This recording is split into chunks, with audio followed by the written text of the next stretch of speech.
Hello friends, welcome. स्वागत है आपका अपने इस चैनल इग्नो गाइडेंस में। और चलिए, आज का जो वीडियो है वो है आपका BHDC 133 का। ठीक है, इसमें मुझे लगा कि मैंने जनरली सभी के बारे में कुछ ना कुछ तो बताया पढ़ा है, लेकिन एक ऐसा कैरेक्टर है महादेवी वर्मा। ये ऐसी राइटर है जिनके बारे में मैंने कुछ भी नहीं पढ़ाया, और 100% इनसे एक क्वेश्चन तो आएगा ही आएगा। ठीक है, तो चलिए इनको देख लेते हैं, थोड़ा सा महादेवी वर्मा को देख लेते हैं। ठीक है ना, इम्पॉर्टेंट है ये।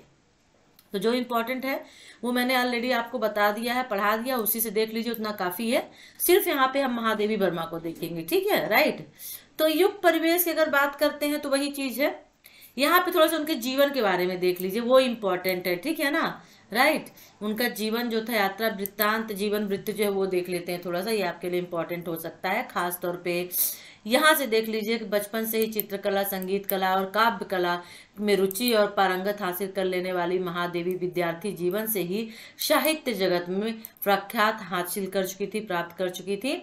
और 7 वर्ष की अवस्था में आओ प्यारे तारे आओ, मेरे आंगन में बिछ जाओ जैसी कविता लिखने वाली महादेवी के जीवन और साहित्य दोनों में ही माता पिता तथा पारिवारिक परिवेश को संस्कार रूप में देखा जा सकता है। ठीक है, तो यहाँ पर देख लेते थोड़ा सा कि नाजुक मिजाज और नफासत पसंद। ठीक है, नफासत पसंद लड़की आंगन लीपने और गेहूं फटकने से लेकर बुवाई, बनाने और परोसने तक के कामों में सिद्ध हस्ती, यानी उन्हें सभी चीजें आती थी। सफाई उन्हें बहुत ही प्रिय थी।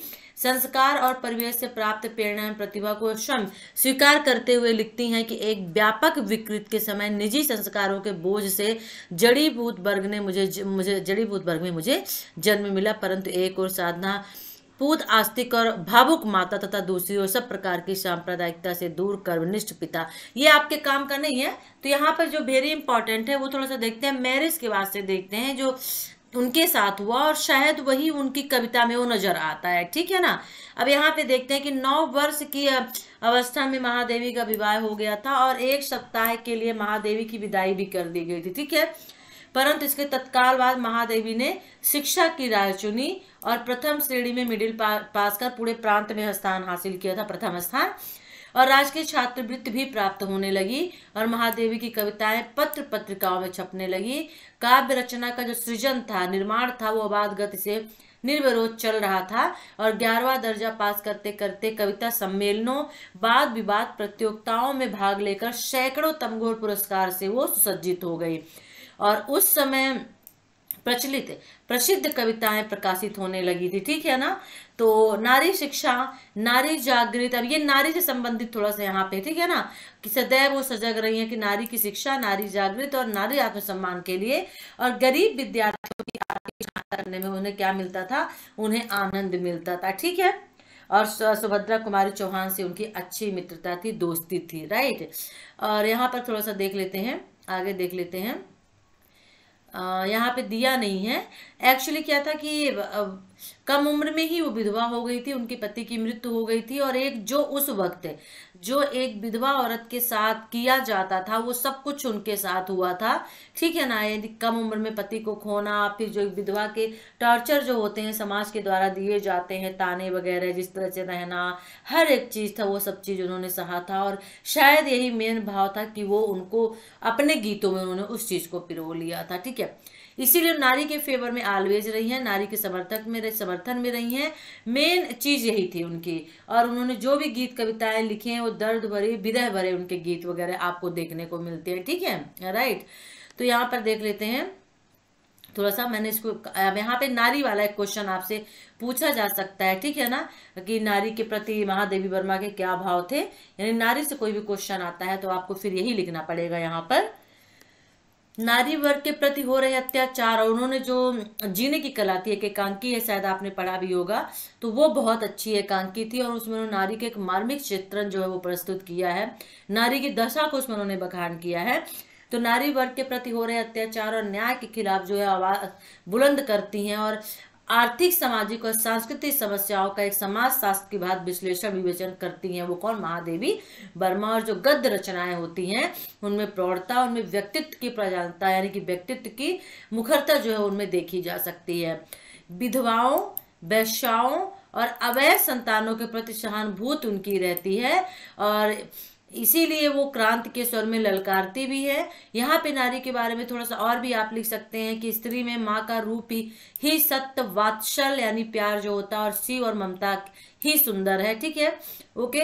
और भी वो नारी के बारे में बहुत कुछ कहती हैं, लिखती हैं। देखिए नारी के साथ क्या होता था कि उन्हें समाज में एक अच्छा संबंध नहीं, सम्मान में एक अच्छा पद उनको नहीं दिया जाता था। ठीक है ना, और साथ ही साथ में उनके साथ अच्छा भेदभाव नहीं किया जाता था। एक तरह से उनको इस दृष्टि से देखा जाता था, आर्थिक और पिछड़े दृष्टि से देखा जाता था। पढ़ने की भी आज़ादी, उनको स्वतंत्रता नहीं होती थी।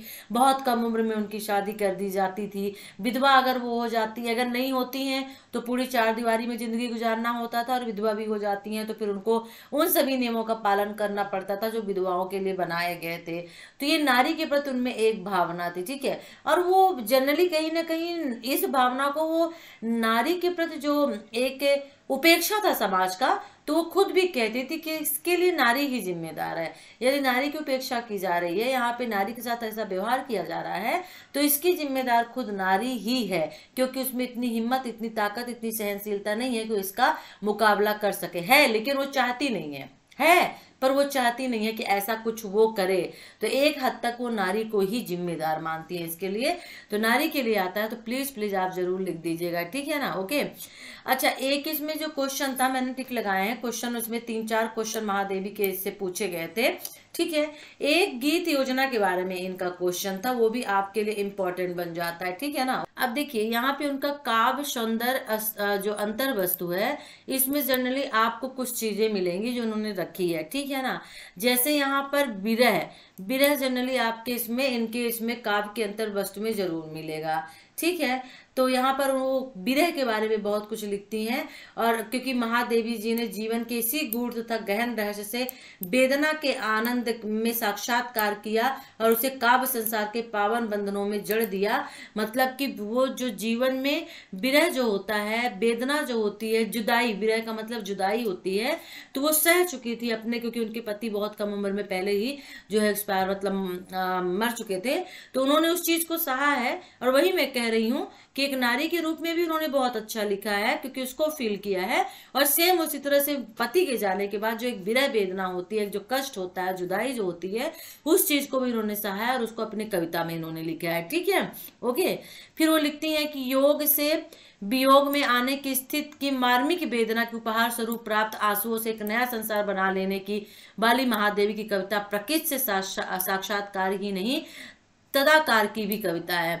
यानी योग से वियोग, पहले सब कुछ अच्छा था, उसके बाद बिछड़न जुदाई हुई, तो एक इस स्थिति में आने पे जब वो मार्मिक वेदना यानी मर्म स्पर्शी जो वेदना होती है, उससे जो है, उससे जब वो उनको वेदना जो दुख मिलता है उसको उपहार मानती हैं और अपने आंसुओं के माध्यम से एक नया संसार वो बना लेती है। ठीक है ना, और मनुष्य इसी प्रकृति का पुत्र है, और इसी कविता में जो है उसको ढल ढल कर रूपायित होना है, यानी कि रूपांतरित होना है, बदलना है। ठीक है, तो वो कहती भी हैं कि मेरे लिए तो मनुष्य एक सजीव कविता है, और कवि की कृत तो उस सजीव कविता का शब्द चित्र मात्र है, जिससे उसका व्यक्तित्व और संसार के साथ उसकी एकता मानी जाती है। वह संसार में रहता है, संसार जो है बसा रखा हुआ है। मनुष्य में जड़ और चेतन, बुद्धि और चेतन जो होते हैं, दोनों ही एक दूसरे से जुड़े हुए होते हैं, और उसका जो बाह्य पार्थिव शरीर होता है वो सीमित होता है, संसार का भाग होता है। ठीक है ना, तो प्रकृति पुत्रों के मधुर तथा अनुपम चित्रों को जो है अपने हृदय और संवेदना के माध्यम से, करुणा के माध्यम से, साधना के भाव के माध्यम से वो व्यक्त करती हैं। और साथ में वो ये भी कहती हैं कि साधना पथ की अतक पथिक बनी महादेवी आंसू के कड़े को अपने कणों को अपने पथेक यानी रास्ता बनाकर चलती है। आंसू को जो है, जो आंसू की बूंदें होती हैं, उसको कण उन्होंने कहा, तो आंसू के बूंदों को अपना जो है पथ बनाकर, रास्ता बनाकर चलती हैं। और महादेवी की पथ यात्रा में पथ ही साथी है, और वेदना की साधारणात्मक सजगता और जीवन के सभी संकल्पों का समन्वय उत्साह है। यानी कि सब कुछ होते हुए भी वेदना उनमें देखने को मिलती है। और विरह रूपी कमल के इस जीवन फूल में विरह को भी उन्होंने विरह रूपी कमल, यानी एक तरह से कमल खिला दिया है विरह का, तो विरह को भी उन्होंने कमल का रूप दे दिया है। और जीवन मूल में भी जल है और नयन पात्र से अपूरित यानी भरे हुए हैं। ठीक है ना, तो मैं नीर भरी दुख की बदली रज कण पर जल कण हो बरसी नवजीवन अंकुर हो निकली। ठीक है, विरह का जल जात जीवन, विरह का जल जात वेदना में जन्म, करुणा में मिला आवास। ठीक है ना, तो इन्होंने एक तरह से इसमें अपने जो विरह है, जो दुख है, जो जुदाई है, उसको इन्होंने इसमें स्पष्ट किया है। इसको देख लीजिएगा, ये आपके लिए इंपॉर्टेंट हो सकता है, ठीक है ना। और आत्मा की जीवन व्यापी अनुभूति को लोगों तक वो बांट रही हैं, और सेवा, सहानुभूति, प्रेरणा जो होती है उसकी मूर्ति बनकर वो काव्य लिखती हैं, ठीक है ना। और उनके जो अश्रु आंसू होते हैं वो वर्षा में कल्पना और वेदना तथा रहस्य और करुणा में मिल जाते हैं। अश्रु छाया जो होते हैं नेत्र लोक में संस्कृत मूल्यों की अवधारणा से वो चमकने लगते हैं, ठीक है ना। अब दूसरा क्वेश्चन जो इनका है वो है प्रणय एवं वेदना अनुभूति का। ये भी इंपॉर्टेंट है, ये भी क्वेश्चन पूछा गया था। वेदना अनुभूति बस पूछी गई थी महादेवी वर्मा की, वेदना अनुभूति, ठीक है ना। कष्ट, वेदना का मतलब कष्ट ही होता है ना, क्या कष्ट है, क्या वेदना है ना। तो अपने काव्य पथ को आध्यात्मिक जल निखार कर अमर यात्रा की ओर निरंतर अग्रसर रहने वाली इस प्रेसी का आराध्य चिर चेतन। अब ऐसे ऐसे वर्ड है कि बताइए कैसे इसको मैं समझा दूं, ये इंपॉर्टेंट है आपके लिए, लेकिन कैसे इसको मैं बताऊं, इतना गूढ़ यहाँ पे शब्द को प्रयोग किया गया है कि समझ में नहीं आता कि इसको समझाया कैसे जाए। तो ये इनका जो वेदना है ये मेरे समझ से थोड़ा सा बाहर है, ठीक है ना। यानी कि अपने काव्य को वो क्या करती है कि आध्यात्मिक जल के द्वारा उसको और निखारती हैं, और साथ ही साथ में अपनी एक अमर यात्रा की ओर बढ़ चलती हैं। और इस प्रेसी का मतलब होता है जो किसी को किसी काम के लिए प्रेयस मतलब कि प्रेरणा दे, किसी की प्रेमिका को भी प्रेसी कहते हैं, ठीक है ना। तो एक तरह से कविता के माध्यम से कविता को कह रही हैं। तो यहाँ पे जो अलौकिक प्रिय के प्रति अपनी प्रणय अनुभूति की मौलिक तथा मधुर अभिव्यक्त करने वाली इस विरह साधिका ने से लौकिकता से जोड़ने की कोशिश की है, ठीक है ना। ब्रह्म ही है और अलौकिक प्रिय के प्रति जो दिख नहीं रहा है, ऐसा एक प्रिय, ऐसा एक पति जो दिख नहीं रहा है उसके प्रति, ठीक है ना। और यहाँ पर वो मार्मिक एवं व्यापक वेदना ही उनके जीवन दर्शन तथा साधना पथ के अनुरूप ही ढल जाती है, ठीक है ना। इसलिए वो स्नेह क्षणों को अनुभूत करते हुए कहती है कि कौन तुम मेरे हृदय में, कौन मेरी कसक में नित मधुरता भरता अलक्षित है, ठीक है। और कभी प्रेम के पीर में, प्रेम के दर्द में करुणा तथा वेदना की सजलता जो है वो भरती हैं, और वो मिलकर तिरस्कार करते हुए विरह को ही प्रेम साधना का एकमात्र साध और एकमात्र साधन समझने लगती है, ठीक है ना। तो प्रेम साधना का जो साधन है वो उनको विरह को ही वो मानती हैं। और दुख मार्ग से आने वाले प्रीतम के जो सूल होते हैं यानी जो कांटे होते हैं उन्हें भी वो प्रिय हैं। इसलिए दूर तुमसे हूँ अखंड सुहागिनी भी हूँ कहकर वे विरह में ही मिलन और मिलन में ही विरह का साक्षात्कार करने लगती हैं। यानी वो सोचने लगती हैं इस तरह से कि जुदाई में मिलन और मिलन में ही जुदाई है, ठीक है। और उनकी प्रीतम तो प्राणों का अंतिम पाहुन है, उनकी प्रतीक्षा का सुख तो चिरमय काव्य है, और उससे वे दुखी नहीं है, कष्टप्रद नहीं है, वह तो प्रतीक्षा कर रही है अधियारे विरह दीपक जलाकर। मतलब बहुत कठिन गूढ़ इसमें हिंदी है कि समझ में ही नहीं आता कि ये है ही क्या, है ना। वो ये भी कहती हैं कि उनकी पीड़ा ही उन्हें आनंद की चरम अवस्था तक ले जाती है। क्यों? क्योंकि वह पीड़ा भी तो प्रीतम की दी हुई है, यानी प्रीतम की दी हुई हर एक चीज को वो एक्सेप्ट कर लेती हैं, स्वीकार करती हैं, चाहे वो विरह हो, चाहे वो दुख हो, चाहे वो कष्ट हो, चाहे वो करुणा हो, और चाहे वो पीड़ा हो, ठीक है ना। तो यहाँ पर हम देख सकते हैं यहाँ पर कि आत्मा शाद को तराशते हुए वहां तक पहुंचने के लिए सभी सोपानों को पार करते हुए निरंतर यात्रा करती रहती है। अंततः जब मिलन की घड़ी आती है तो आत्मा अपना अस्तित्व खो देती है और परम सत्ता में लीन हो जाती है, ठीक है। तो ये उनकी विरह वेदना, प्लीज इसे जरूर देख लीजिएगा। तो अंततः स्पष्ट है कि महादेवी की प्रेम वेदना वेदानुभूति आएगा तो आपको यही लिखना पड़ेगा।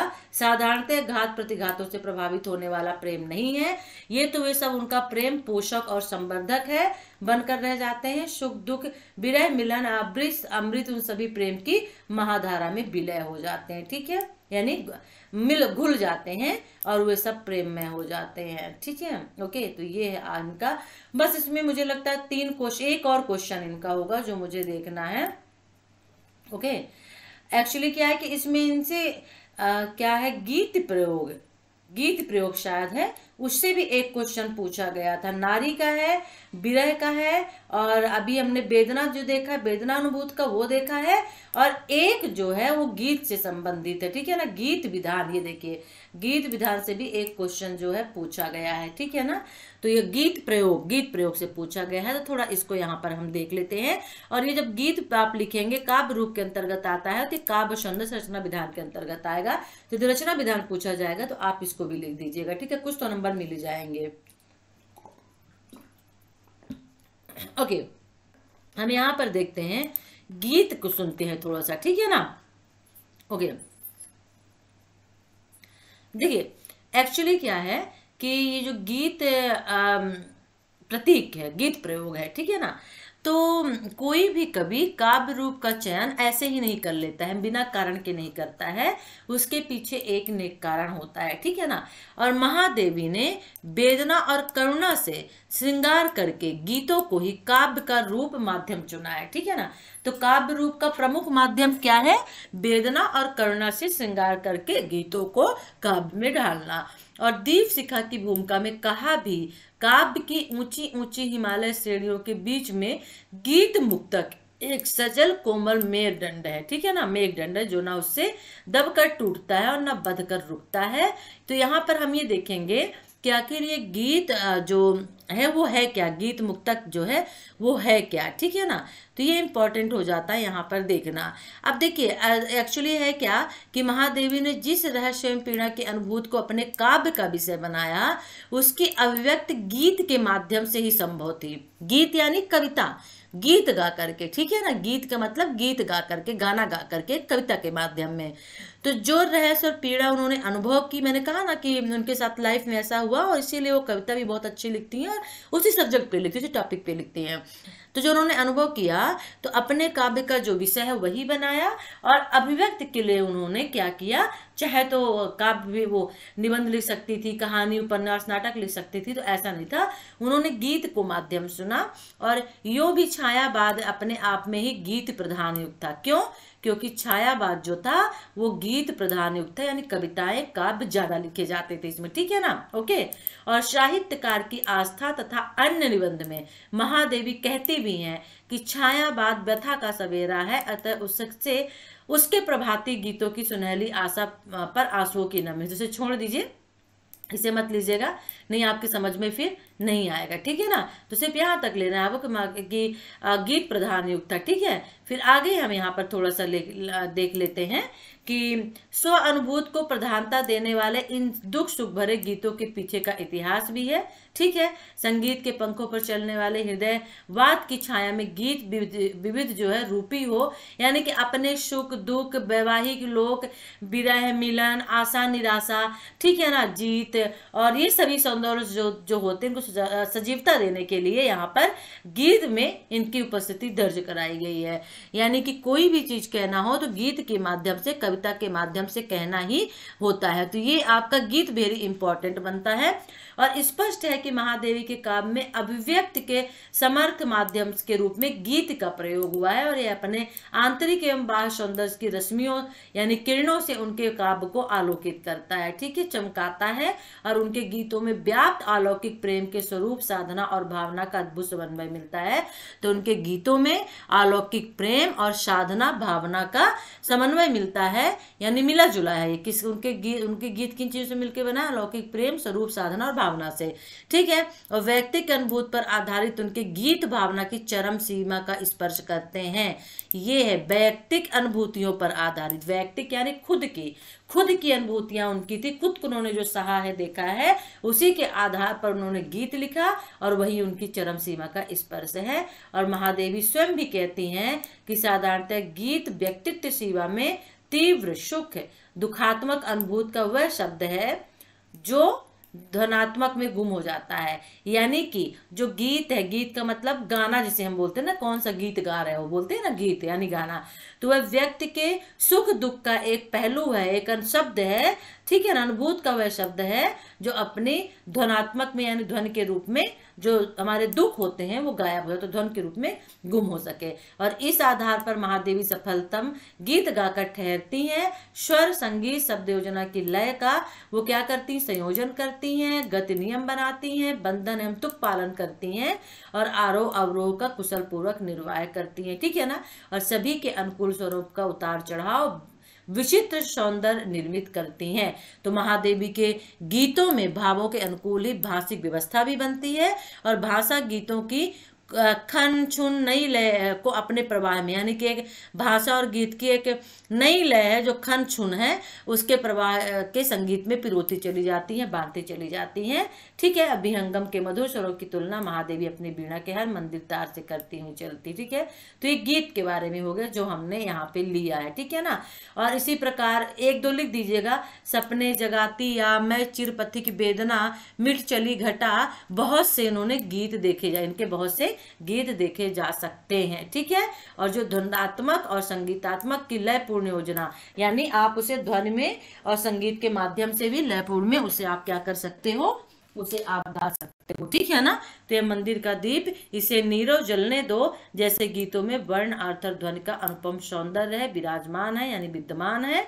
और आध्यात्मिकता में लौकिक गीतों की लय भी यहाँ पर मिलती है। ठीक है। जो भाव है वो प्रणव बना देता है, दूर शांत, कोसों दूर शांत सहज, और जो नीरवता होता है वहाँ के परिवेश को सत्य की अभिव्यक्ति होती है। मार्मिक साहस जो है वो प्रभावित करता है, संयम, चिंतन, अनुशासन, बिंब और प्रतीकों का श्रृंगार। या इसको मैं अपने वर्ड में कैसे समझा दूं, अपने वर्ड में मैं समझा ही नहीं सकती उसे। ठीक है ना। तो जैसे कितने ही गीत देखे जा सकते हैं, जैसे मैं नीर भरी दुख की बदली, ठीक है ना, ये है। तो ऐसे ही गीत देखे जा सकते हैं जहाँ गीतों की मार्मिकता के लिए कुछ विशेषताएं सहज उपलब्ध हो सकती है। तो कह सकते हैं कि महादेवी गीत मुक्तक लिखने वाली हिंदी साहित्य की अतुलनीय गीत लेखिका हैं। ये लास्ट में आपको इतना कुछ लिखने के बाद ये लिखना पड़ेगा कि अतः हम कह सकते हैं कि महादेवी गीत मुक्तक लिखने वाली हिंदी साहित्य की अतुलनीय गीत लेखिका है। और उनके गीतों में आत्मानुभूत की गहराई, वेदना की व्यापक करुणा, संगीत की मधुर लहरियां तथा साहित्यिक स्तर की भाव मिश्रित भाषा का अनुपम एवं अद्भुत मिश्रण है। और इसी के कारण गीत महादेवी की गीत काव्य का एक महत्वपूर्ण उपलब्धि है। तो गीत काव्य, गीत मुक्तक या फिर गीत से क्वेश्चन आए तो यही लिखना है। अगर इससे मान लीजिए सपोज दैट वो पूछता है, विशेषताएं पूछता है, ठीक है ना, कि महादेवी के गीत मुक्तक या गीत की विशेषताएं क्या है, तो विशेषताएं यही हैं कि पहला लिखेगा आत्मानुभूत की गहराई, ठीक है। फिर दूसरा लिख दीजिएगा ध्वनात्मक, तीसरा लिख दीजिएगा वेदना की व्यापक करुणा, चौथा लिख दीजिएगा संगीत की मधुर लहरियां, और इसके बाद पांचवा लिख दीजिएगा साहित्य स्तर की भाव मिश्रित भाषा। ठीक है, राइट, ओके, हो गया ना। चलिए, तो हमने यहाँ पर देख लिया, क्योंकि सफलता का मुख्य कारण जो था महादेवी की काव्य के रूप का, वो गीत उपयुक्त मधुर तथा कोमल भाषा ही थी। तो उन्होंने जितनी भी कविताएं लिखी हैं, मतलब कविता लिखी तो गीत के आधार पर उसे आप आराम से गा सकते हैं। तो वेरी इंपॉर्टेंट ये गीत वाला हो जाता है। और अब मुझे नहीं लगता है कि यहाँ पे कोई सॉरी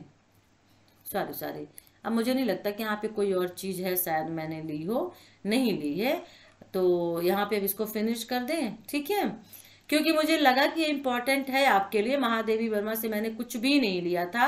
और छायावादी काव्य और महादेवी वर्मा, इस तरह के आजकल क्वेश्चन कुछ ज्यादा देखे जाते हैं। छायावादी काव्य और छायावादी काव्य और मैथिली शरण गुप्त, छायावादी काव्य और निराला, छायावादी काव्य और शंकर परसाई, इस तरह की चीजें बहुत कुछ देखी जाती है। तो जो आपने अभी तक जितना इनके बारे में पढ़ा है, ठीक है ना, इनकी पृष्ठभूमि में, ऐतिहासिकता में जो भी चीजें पढ़ी हैं वो सब यहाँ पर लिख दीजिएगा, ठीक है ना। फिर इसमें डरिएगा नहीं, मत सोचिएगा कि मुझे कुछ नहीं आता। महादेवी वर्मा के बारे में आपसे जो कुछ भी आता, आपने अभी तक जो पढ़ा है, उसको इसमें छायावादी में लिख दीजिएगा, ठीक है ना। Okay, right. तो ये इंपॉर्टेंट हो सकता है आपके लिए। सारांश भी यहाँ पे आ गया है, ठीक है ना।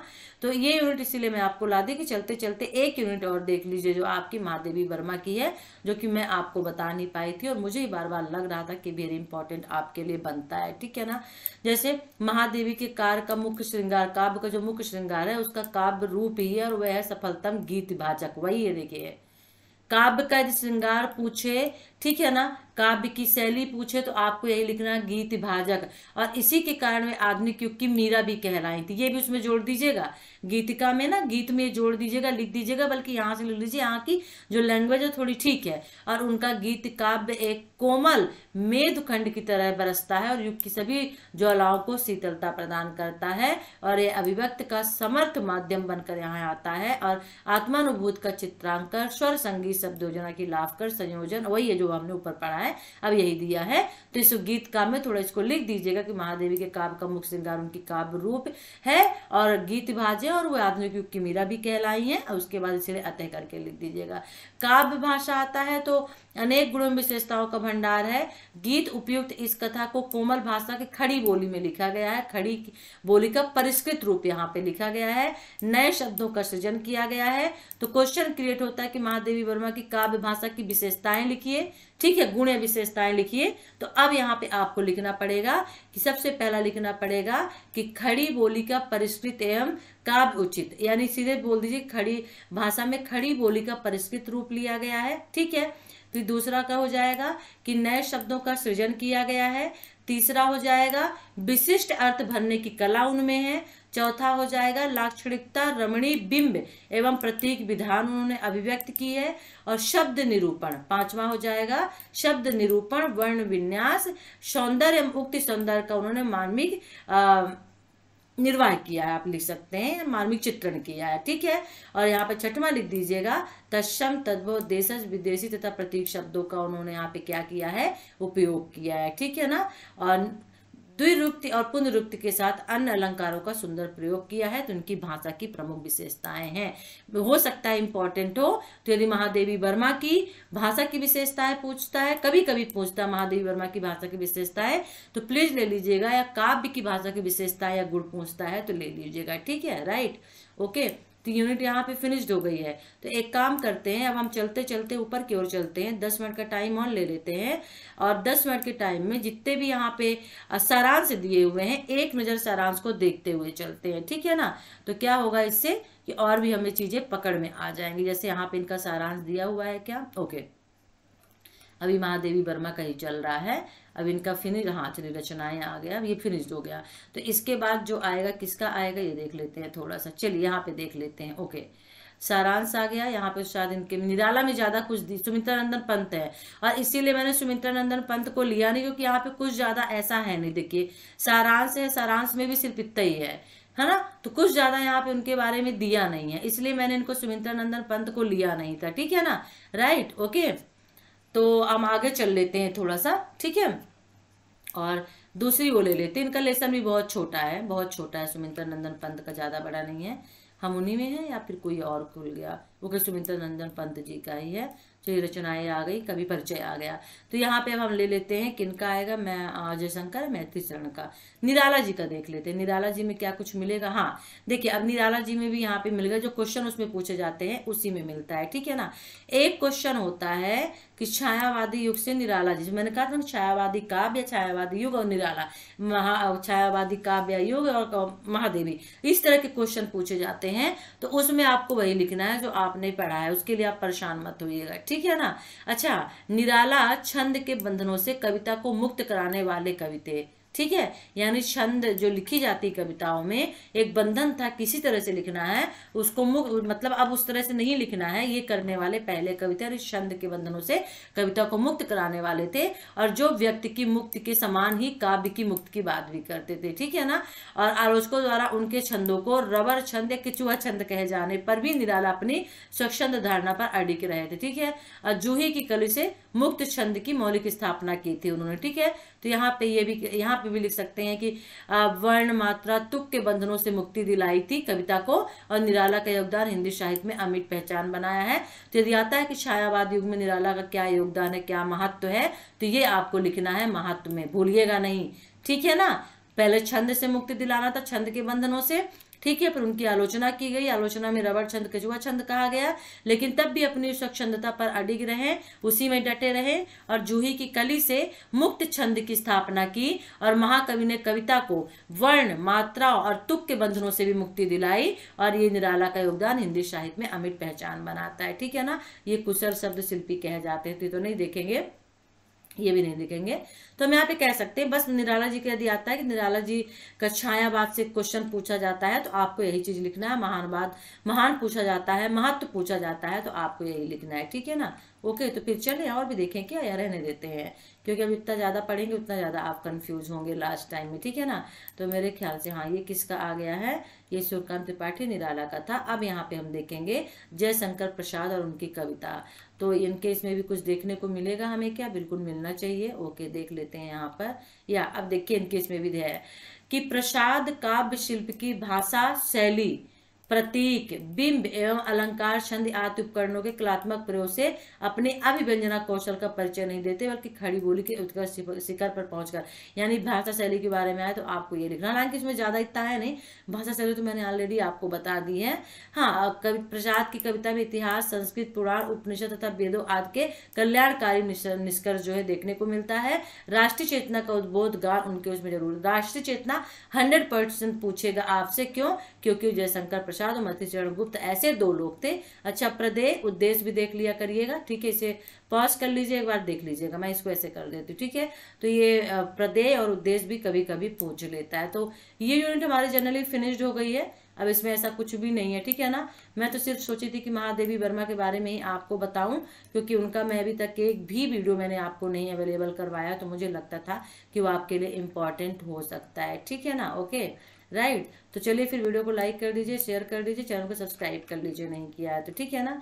ओके, और बेस्ट ऑफ लक आपके एग्जाम के लिए। जयशंकर प्रसाद जी आ गए हैं, तो जयशंकर प्रसाद का यहाँ पे अगर थोड़ा सा देख लेते हैं एक बार ना, तो सही रहता है, क्योंकि इनसे क्वेश्चन बहुत ज़्यादा पूछे जाएंगे। जयशंकर प्रसाद से एक क्वेश्चन तो 100% आएगा ही।